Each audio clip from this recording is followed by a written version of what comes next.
Oke, Assalamualaikum warahmatullahi wabarakatuh. Selamat pagi, siang, sore, malam ya buat Bapak Ibu semua yang sekarang lagi mencari referensi apa saja nih hal yang perlu dipersiapkan sebelum Bapak Ibu melaksanakan tugasnya ya yang cukup berat sebenarnya sebagai pengelola jurnal, terutama Bapak Ibu yang ditugaskan sebagai shift editor.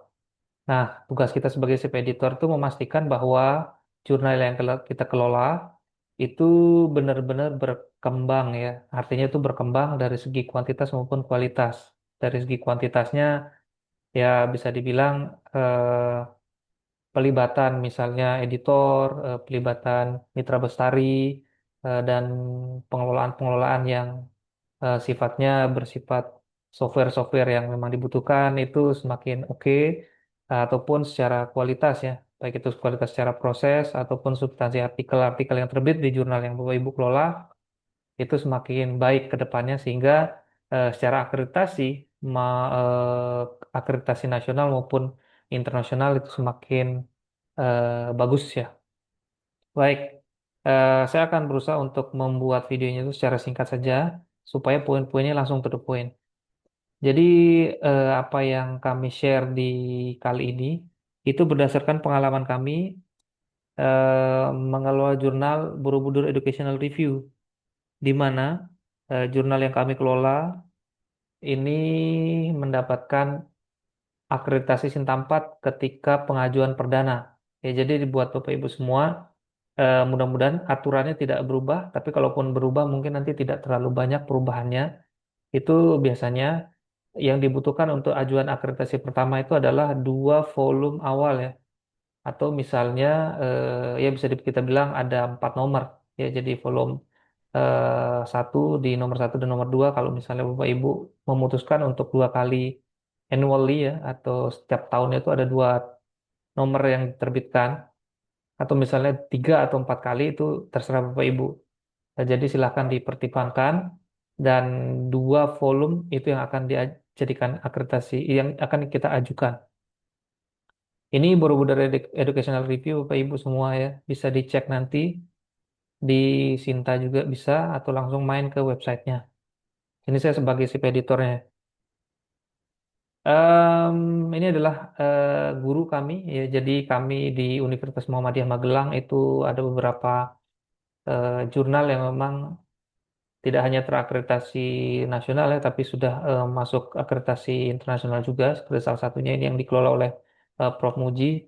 Ini di Q2 ya, apa namanya, Automotive Experience.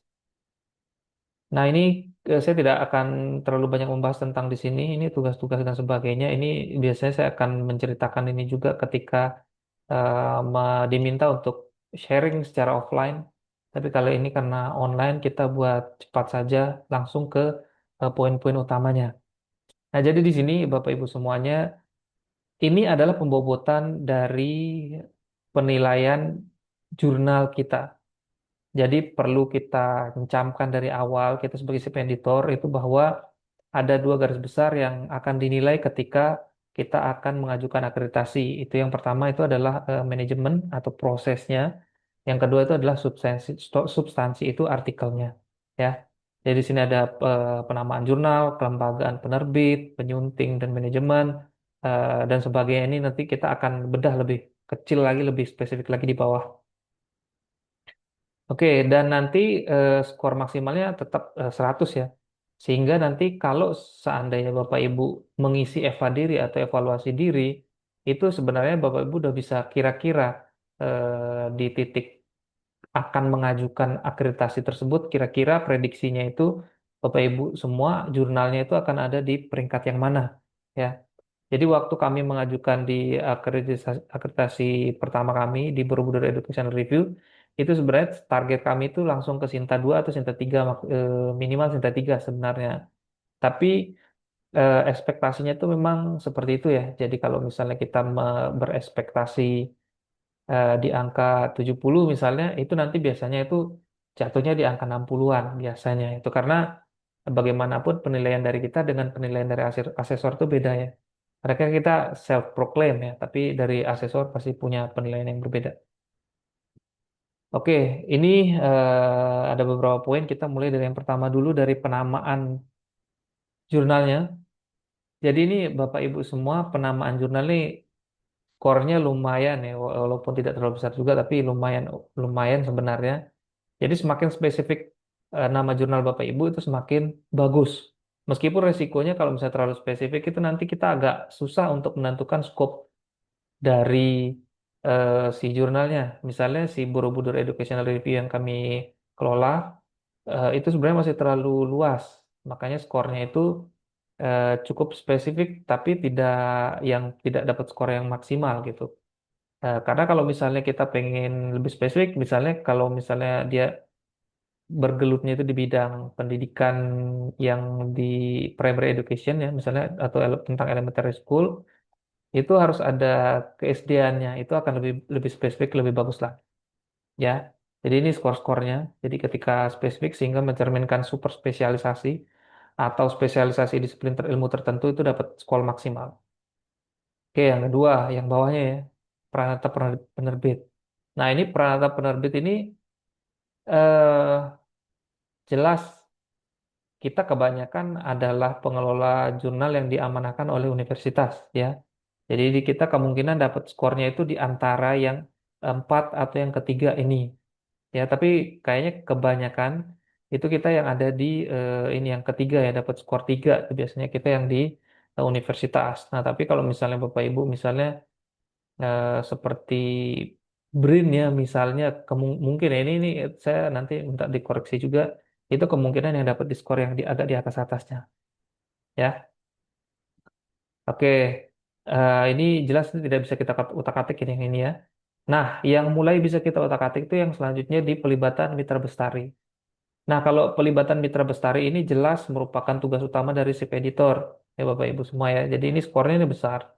Jadi misalnya dari mulai biasanya kita di awalnya agak kesulitan ya, apalagi misalnya kita belum terlalu punya link yang banyak gitu, sehingga biasanya pelibatan limiter bestari kita itu masih di lingkup satu universitas saja. Ya tapi risikonya seperti itu. Kita dapat skornya itu yang kecil ya.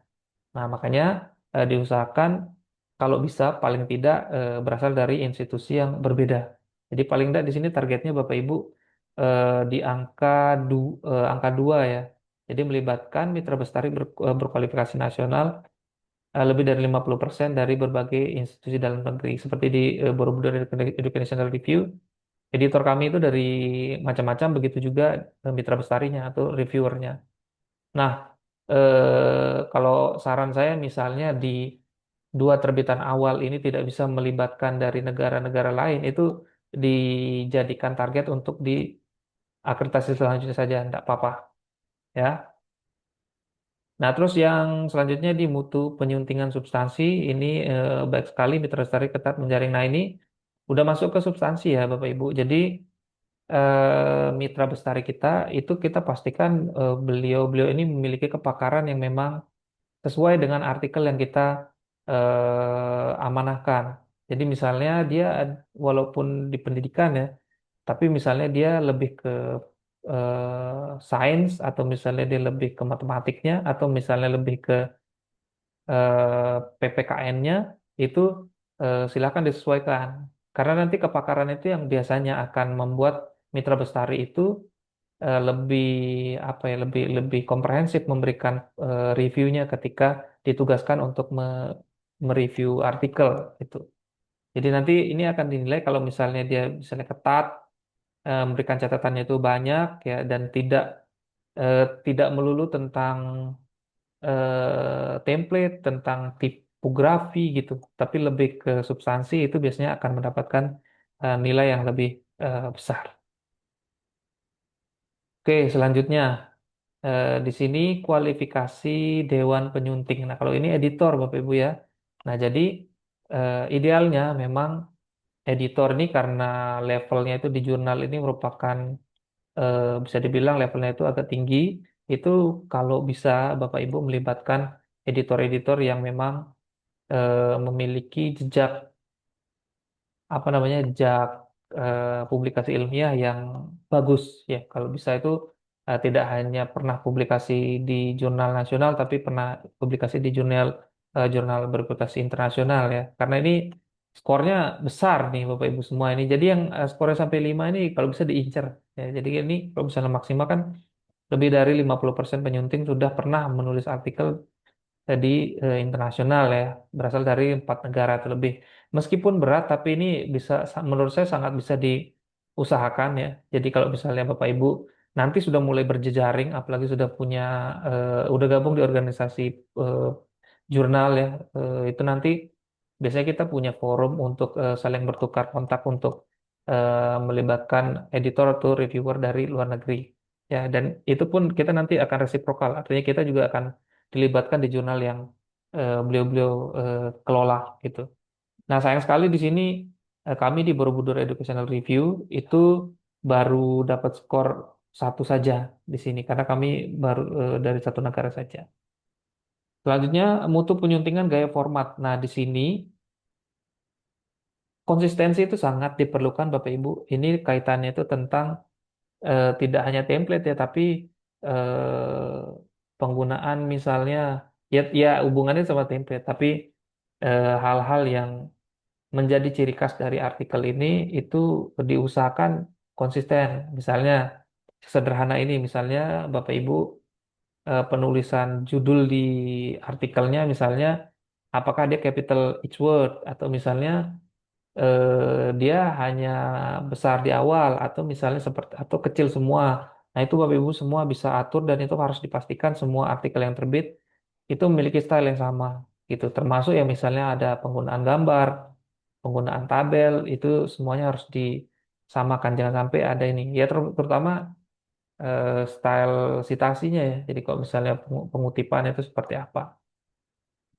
Tuh, jadi kalau misalnya dia konsisten itu nanti akan mendapatkan nilai ini. Ini walaupun eh, skornya kecil ya, tapi ini hal yang sangat bisa untuk diusahakan. Selanjutnya ini petunjuk penulisan bagi penulis. Nah ini kalau ini kita menyediakan template apa tidak, terus keterangan-keterangan yang diperlukan itu harus ada ya di jurnalnya. Ini walaupun skornya agak kecil juga. Terus selanjutnya manajemen pengelolaan terbitan berkala ilmiah. Ini menggunakan manajemen mulai. Nah ini harus menggunakan citasi manager ya. Nah ini yang saya bilang di awal tadi. Jadi hal-hal atau tools-tools yang kira-kira dibutuhkan itu memang perlu dimaksimalkan. Misalnya contoh, Bapak Ibu mengarahkan menggunakan citasi manager tertentu, misalnya entah itu Mendeley atau misalnya yang lain, itu silahkan dan dibuat konsisten. Atau misalnya Bapak Ibu mengharuskan adanya apa cek plagiasi di awal gitu. Nah itu silahkan bisa di penggunaan ininya apa namanya dipertimbangkan gitu. Tapi kalau untuk yang di sini di penyuntingannya ya, misalnya penggunaan medley atau misalnya hal yang lain, jadi eh, tidak manual gitu ya. Oke, selanjutnya, nah ini masih ke teknis.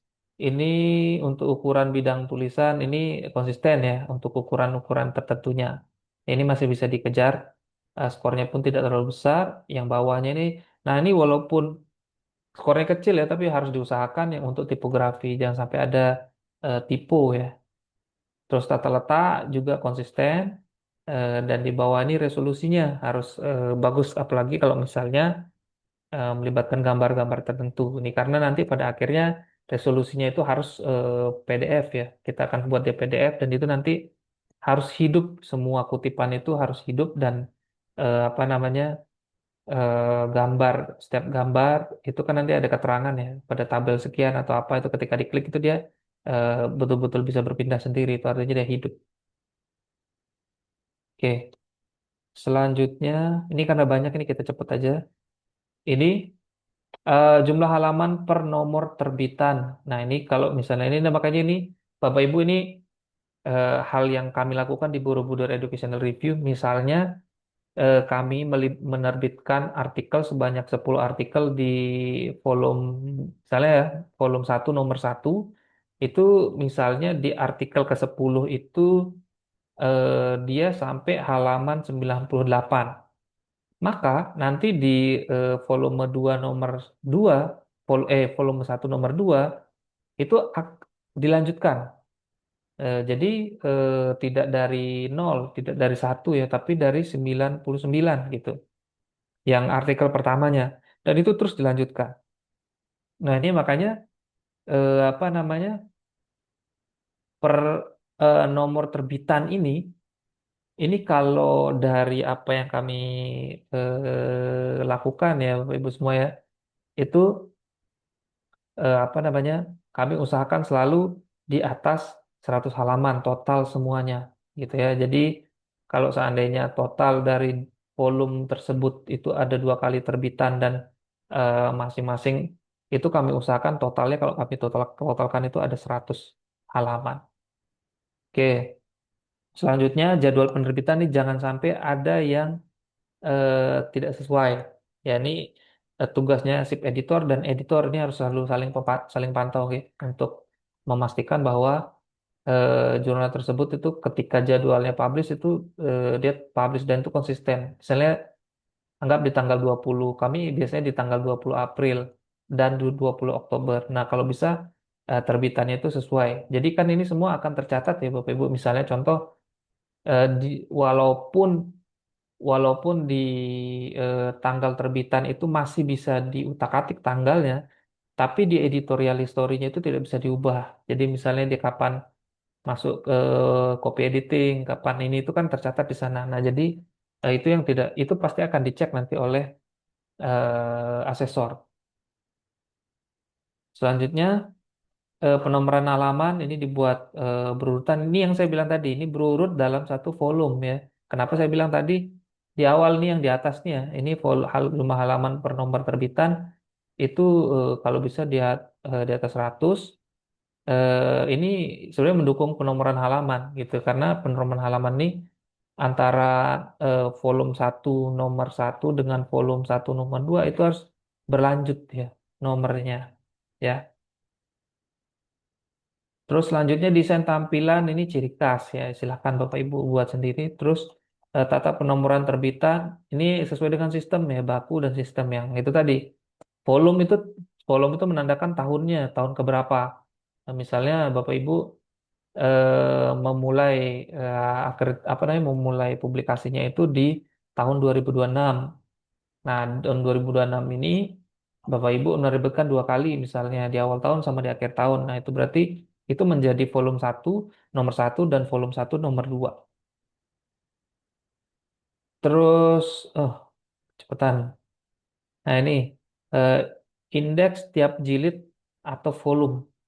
Nah, ini berindeks subjek dan berindeks pengarang yang terinci dan mesin pencari berfungsi. Nah, ini masih ke teknis ya. Ini karena nanti kaitannya itu tentang Bapak Ibu bagaimana betul-betul menghidupkan apa proses dari pengutipan itu benar atau tidak. Karena nanti ini betul-betul kreditnya itu akan betul-betul masuk atau tidak ke kutipan yang dilakukan di artikel tersebut. Ya, jadi itu kalau misalnya dia memang akan muncul, misalnya dia betul-betul nyampe kreditnya, itu akan mendapatkan nilai yang maksimal. Oke. Ini karena lumayan panjang videonya, saya pikir ini menjadi video yang pertama. Ini nanti akan selanjutkan ke video yang selanjutnya supaya tidak terlalu panjang videonya ya. Jadi kita stop sampai sini dulu, nanti kita lanjutkan di video yang kedua.